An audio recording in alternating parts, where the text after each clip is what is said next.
Hello, sweaty people. Would you love to sweat in 90-degree heat and get a break of the daily struggle? You probably noticed as well that most saunas around the globe are closed due to the pandemic. We are Heissdrum, a group of sweat-loving people based in Basel. We got together due to the lack of sauna possibilities and started to build our own, which allows us to sweat in a small group of people. You might associate a sauna with heavy construction, a lot of material, money, and effort. But if you break it down to the essentials, all you need is an oven and a closed space around it. Our sauna consists basically of a self-made stove and a tent-like structure.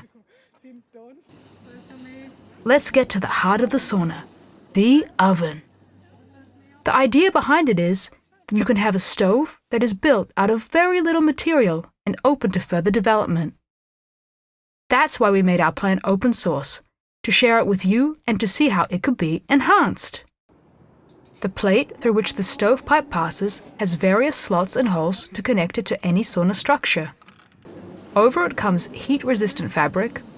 All of this we secured with staples to the wood. The sauna is ready. At this size, it gets easily over 80 degrees after it's been heating up for an hour. Thanks for watching and have fun making it!